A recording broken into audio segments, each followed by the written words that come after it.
আসসালামু আলাইকুম। প্রিয় দর্শক, অন্য মঞ্চের আলাপ চাইতায় আপনাদের সকলকে আমন্ত্রণ জানাচ্ছি। আসসালামু আলাইকুম।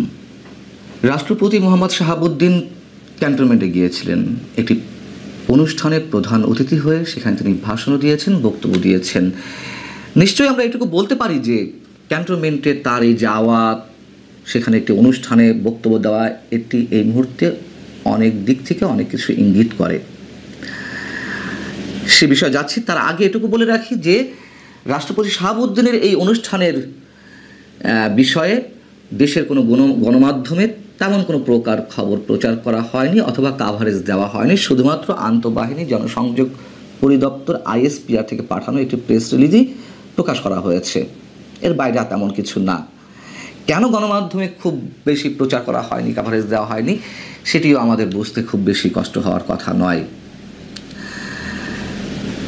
ইঙ্গিত দেয় তার এই যে ক্যান্টনমেন্টে যাওয়ার বিষয়টি। কেন বলছিলাম? তার কারণ হচ্ছে গত প্রায় এক বছরের মধ্যে প্রকাশ্যে বলা যেতে পারে তাকে এই প্রথমবারের মধ্যে দেখা গেল। গত প্রায় 11 মাসের মধ্যেও তিনি ক্যান্টনমেন্টে প্রথমবারের জন্য গেলেন। গত 11 মাসের মধ্যে তার কণ্ঠ আমরা প্রকাশ্যে শুনলাম। ডক্টর মোহাম্মদ ইউনূস প্রধান উপদেষ্টা হিসেবে শপথ নেওয়ার পর অথবা অন্তর্বর্তী সরকার গঠনের পর তাকে প্রকাশ্যে কোথাও বক্তব্য দিতে দেখা যায়নি। শুধুমাত্র ওই দিনই 8 আগস্ট 2024 যখন ডক্টর মোহাম্মদ ইউনূসকে শপথ বাক্য পাঠ করানো হয়, সেই দিনই শেষ তার কণ্ঠ শোনার বিষয়টি বা বক্তব্য দেওয়ার বিষয়টি। এখন বিষয়টা হচ্ছে যে আমরা দেখেছিলাম তাকে শহীদ দিবস এবং বিজয় দিবসে শুধুমাত্র প্রকাশ্যে শহীদদের উদ্দেশ্যে শ্রদ্ধা জানাতে শহীদ মিনারে এবং স্মৃতিসৌধে। এর বাইরে আর তাকে দেখা যায়নি। তিনি কার্যত এক ধরনের গৃহবন্দী অবস্থাতেই আছেন, এরকম অনেকে বলেন। তিনি কোথায় গিয়েছিলেন? তিনি গিয়েছিলেন পিজিআর, প্রেসিডেন্ট গার্ড রেজিমেন্টের প্রতিষ্ঠাবার্ষিকী অনুষ্ঠানে। পিজিআর সম্বন্ধে অল্প একটু বলে রাখি, অনেকেই আমরা এই প্রতিষ্ঠান সম্পর্কে জানি না। এটি বঙ্গভবনে অবস্থিত, রাষ্ট্রপতির নির্বাহী অফিসের অ্যাটাচমেন্টে থাকে এবং প্রতিষ্ঠানটির সবচেয়ে যে মূল দায়িত্ব সেটি হচ্ছে রাষ্ট্রপতি ও তার পরিবারের সদস্যদের বিদেশ ভ্রমণ, চিকিৎসা সেবা, আতিথেয়তা পরিষেবা সহ বেশ কিছু গুরুত্বপূর্ণ কাজ তাদেরকে করতে হয়। এবং এই বাহিনীর প্রধান বা প্রতিষ্ঠানের প্রধান হচ্ছেন একজন মেজর জেনারেল পদমর্যাদার সামরিক কর্মকর্তা, যিনি রাষ্ট্রপতির সামরিক সচিব হিসেবে দায়িত্ব পালন করেন। এবং রাষ্ট্রপতির সামরিক সচিবের স্ট্যাটাস অথবা পিজিআরের প্রধানের স্ট্যাটাসটি হচ্ছে মার্কিন যুক্তরাষ্ট্রের হোয়াইট হাউসের সামরিক অফিসারের সমতুল্য। এখন পিজিআরের এই অনুষ্ঠানটি, প্রতিষ্ঠাবার্ষিকী অনুষ্ঠানটি সাধারণত 2 দিন হয়ে থাকে। অন্যান্য বছর 2 দিন হয়ে থাকে, এইবার 1 দিনই হলো। অন্যান্য বছর যে 2 দিন হয়ে থাকে তার 1 দিন প্রধান অতিথি হিসেবে উপস্থিত থাকেন রাষ্ট্রপতি, আর 1 দিন উপস্থিত থাকেন প্রধানমন্ত্রী অথবা প্রধান উপদেষ্টা। এবার কিন্তু সেটি হয়নি। আর পিজিআরের প্রতিষ্ঠাবার্ষিকী 5 জুলাই হলেও এবার 7 জুলাই এই প্রতিষ্ঠাবার্ষিকী অনুষ্ঠান অনুষ্ঠিত হয়েছে। এটি অবশ্য তেমন কোনো বিষয় না, 2-1 দিন আগে পরে বার্ষিকীর অনুষ্ঠানগুলো হতেই পারে। সেখানে 3 বাহিনীর প্রধান উপস্থিত ছিলেন। সেনাপ্রধান জেনারেল ওয়াকারুজ্জামান নিজে তাকে অভ্যর্থনা জানান, রাষ্ট্রপতিকে অভ্যর্থনা জানিয়েছেন। আর সেই অনুষ্ঠানে তিনি বক্তব্য দিয়েছেন বটে, ভাষণ দিয়েছেন, তবে খুব দীর্ঘ নয়, যতদূর জানি সংক্ষিপ্ত বক্তব্য দিয়েছেন। সেই বক্তব্যের মধ্যে 2টি বিষয় খুব গুরুত্বের সঙ্গে উল্লেখ করেছেন, যদিও ছোটোভাবে।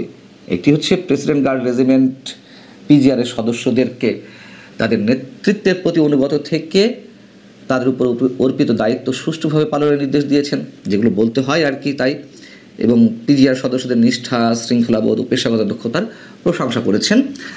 আরেকটি কি, মুক্তিযুদ্ধে বীর শহীদদের প্রতি তিনি শ্রদ্ধাবনত চিত্তে শ্রদ্ধা জানিয়েছেন, তাদেরকে স্মরণ করেছেন। যখন মুক্তিযোদ্ধাদের বদলে অন্য অনেককে উঁচু করে দেখানোর একটি চেষ্টা চলছে, 71-এর স্থানে অন্য কোনো কিছুকে রিপ্লেস করার চেষ্টা করা হচ্ছে, 71-এর ইতিহাস, 71-এর স্মৃতিচিহ্ন, আমাদের মহান মুক্তিযুদ্ধের যে স্মারকগুলো সেগুলো যে একের পর এক মুছে ফেলা হচ্ছে, ধ্বংস করে দেওয়া হচ্ছে, সেই মুহূর্তে শুধুমাত্র মুক্তিযুদ্ধের শহীদদের স্মরণ করা, এটি অন্তত আমার কাছে সিগনিফিক্যান্ট মেসেজ। আরও যা যা কিছু উল্লেখ করলাম এর মধ্য দিয়ে আপনারা মেসেজ খুঁজে নেওয়ার চেষ্টা করতে পারেন। রাষ্ট্রপতি মোহাম্মদ শাহাবুদ্দিন কার্যত অনেকখানি গৃহবন্দী, অনেকে বলেন এমনটা, তখন তাকে তো কোথাও দেখা যায়নি, এবং এমনকি প্রধান উপদেষ্টার সঙ্গে তার সাক্ষাৎও বা মুখ দেখা দেখিও বন্ধ, এমন একটা অবস্থা। অর্থাৎ প্রধান উপদেষ্টা তার সঙ্গে সাক্ষাৎ করেন না বা দেখা করেন না, বা দুজনের মুখোমুখি হওয়াটা এখনও পর্যন্ত এমন হয়ে ওঠেনি। শুধুমাত্র শহীদ দিবস এবং বুদ্ধিজীবী দিবসে শ্রদ্ধা জ্ঞাপন করতে গেছেন, কিন্তু তাদের মধ্যে কথা হয়নি। আমাদের যে দীর্ঘদিনের প্রথা বা ঐতিহ্য, যে রাষ্ট্রীয় দিবসগুলোতে প্রধানমন্ত্রী বা প্রধান উপদেষ্টা এবং রাষ্ট্রপতি একসঙ্গে শ্রদ্ধা জ্ঞাপন করেন, অথবা পাশাপাশি সময়ে রাষ্ট্রপতি পরে প্রধানমন্ত্রী বা প্রধান উপদেষ্টা শ্রদ্ধা জ্ঞাপন করেন শহীদদের উদ্দেশ্যে, পরবর্তী তাদের মধ্যে কিছু কুশল বিনিময় হয়, আমরা অন্তত এই সরকারের সময় সেটি দেখিনি। এবং এই গুঞ্জনও তো মাঝে ছড়িয়ে পড়েছিল গত 3-4 দিন আগে, বৃহস্পতিবারের দিকে কোনো একটি গোষ্ঠী বঙ্গভবন ঘেরাও করতে যাচ্ছে বা করবে, এরকম একটি গুঞ্জন বা গুজব ছড়িয়ে পড়েছিল। বাইরের দেশে, মানে ঢাকার বাইরে থেকে নাকি অনেককে জড়ো করা হয়েছিল, এগুলো গুঞ্জন আকারে ছড়িয়েছে, এবং সেই জায়গা থেকে বঙ্গভবনের নিরাপত্তা জোরদার করা হয়েছে, এগুলো আমরা জানি। রাষ্ট্রপতির অপসারণ তো শুরু থেকে জানিয়ে আসছে বৈষম্যবিরোধী ছাত্র আন্দোলনের নেতারা বা এখন যারা জাতীয় নাগরিক পার্টির নেতৃত্বে আছেন। বিএনপির সুকৌশলী রাজনীতির কারণে শুধুমাত্র সেটি ঠেকানো গেছে। পরবর্তীতে যদিও বিএনপি অনেক ধরনের ট্র্যাপে পড়েছেন, আমরা মন্তব্য করি প্রধান উপদেষ্টা বা সরকারের নানান ধরনের কৌশলের কাছে তাকে আত্মসমর্পণ করতে হয়েছে, এরকম অনেকে মন্তব্য করেন। যখন নির্বাচন নিয়ে দফায় দফায় যে ডেটগুলো দেওয়া হচ্ছে বা নানান ধরনের আলোচনা, কিন্তু বিএনপি অন্তত এই ক্ষেত্রে, দুটি ক্ষেত্রে যদি বরাবরই বলি, একটা হচ্ছে সংবিধান এখনো পর্যন্ত এক্সিস্টিং রাখার ক্ষেত্রে, আর একটি হচ্ছে রাষ্ট্রপতির অপসারণ না করার ক্ষেত্রে তাদের যে ভূমিকা, সেটা অবশ্যই কৌশলী এবং অবশ্যই প্রশংসার দাবি রাখে। তার কারণ রাষ্ট্রপতিকে অপসারণ করা হলে বিএনপি জানে যে তখন আর একটা সাংবিধানিক শূন্যতা তৈরি হবে, নির্বাচন নিয়ে যে টালবাহানা চলছে সেটি করতে সরকারের জন্য আরও সহজ হবে।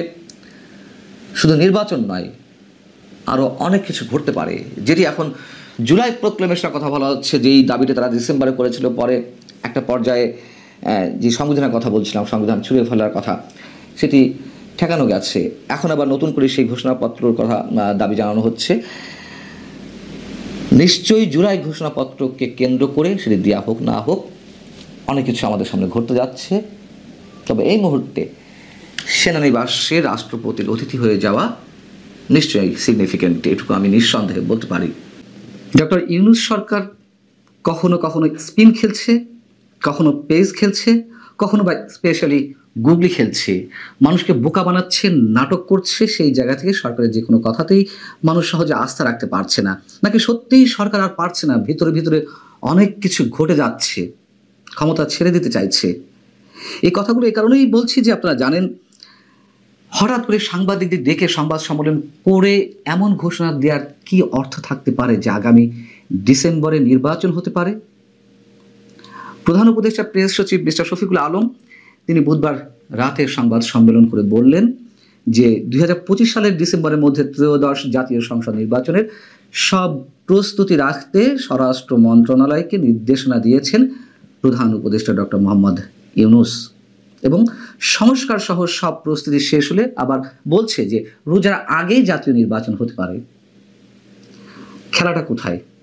ডিসেম্বর আবার ফেব্রুয়ারি? যাই হোক, সংবাদ সম্মেলনে তিনি বলছেন, ভোটের সময় দায়িত্ব পালনের জন্য আইন শৃঙ্খলা বাহিনীর 8 লাখ সদস্যের প্রশিক্ষণের ব্যবস্থা করা হবে।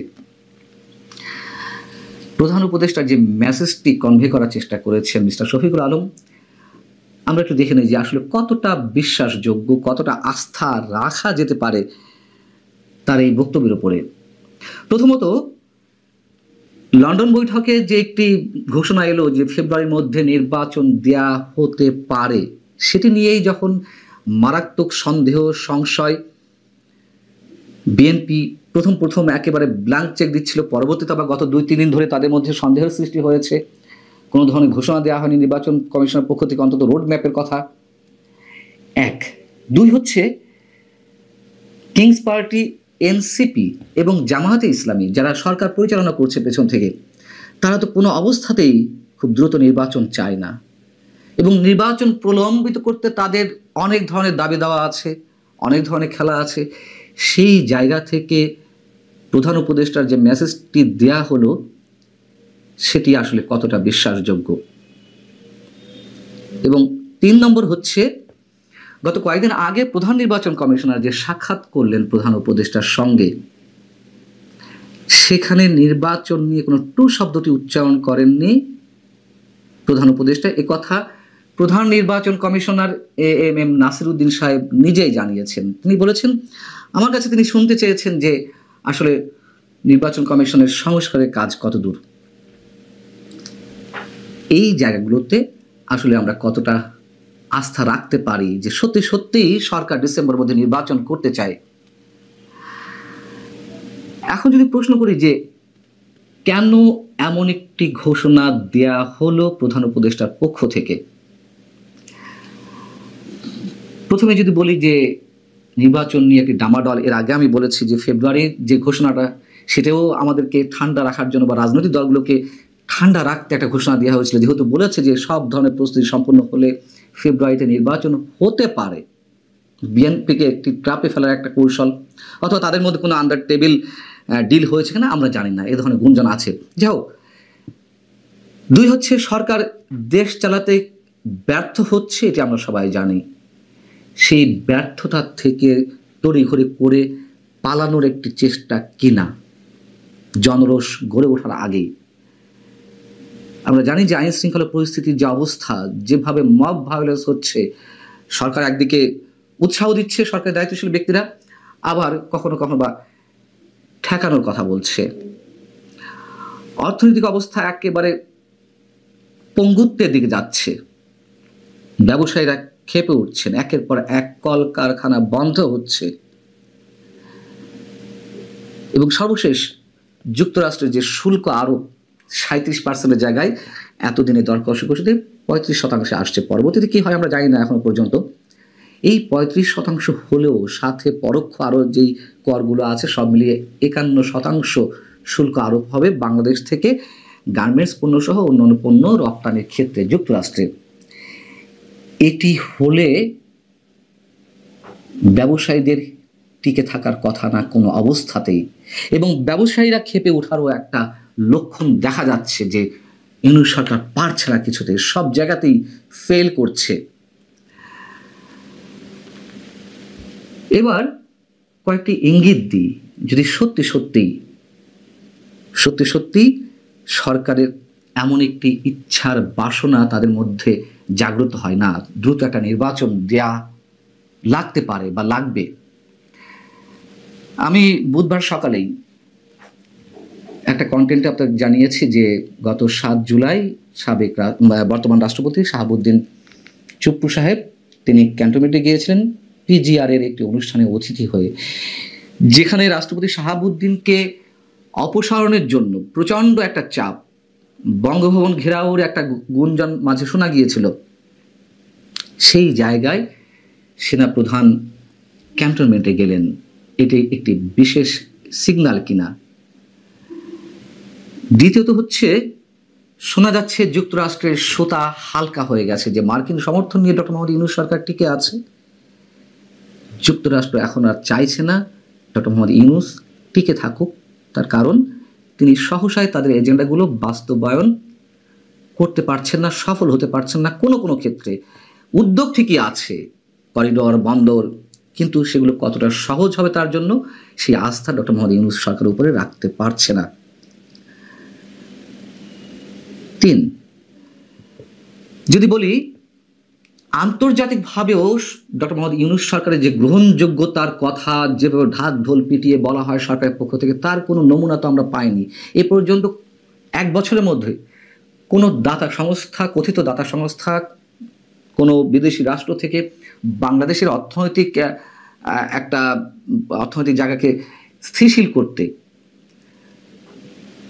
ঋণ নিয়ে আসার ক্ষেত্রে কোনো ধরনের কোনো বাজিমাত তিনি করতে পারেননি এবং ফ্রান্সে যেতে চেয়েছিলেন, সেখানে ইমানুয়েল ম্যাক্রোর সঙ্গে বৈঠক করতে চেয়েছিলেন, সেটি প্রত্যাখ্যাত হয়েছে।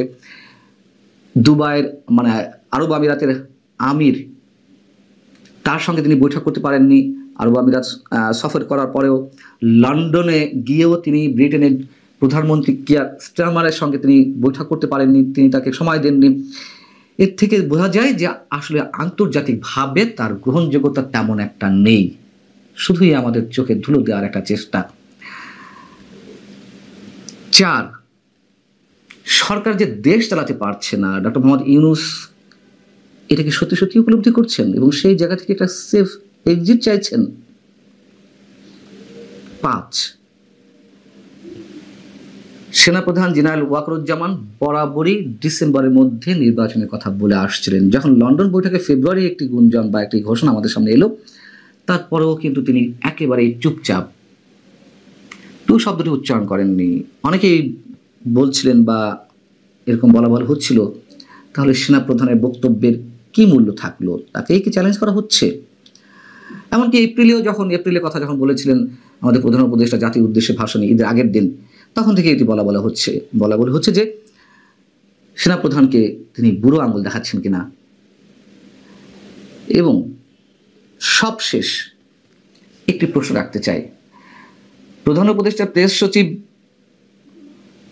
তিনি মহাপরাক্রমশালী একজন ব্যক্তি সরকারের মধ্যে, এটি অনেকেই মনে করেন। তার মুখ দিয়ে এই ঘোষণাটা আসতেই পারে, অস্বাভাবিক কিছু নয়। তারপরেও প্রশ্ন যে প্রধান উপদেষ্টা যতক্ষণ না পর্যন্ত জাতির উদ্দেশ্যে ঘোষণা না দেবেন যে অমুক মাসে নির্বাচন হবে, অন্তত একটা রোডম্যাপ ঘোষণা না করবেন, ততক্ষণ পর্যন্ত এর উপরে আস্থা রাখার কোনো কারণ নেই। এখন আমাদের আসলে এই সব প্রশ্নের উত্তরগুলো বের করে তাদের এই ঘোষণার উপরে আস্থা রাখা না রাখার বিষয়টি নির্ভর করছে।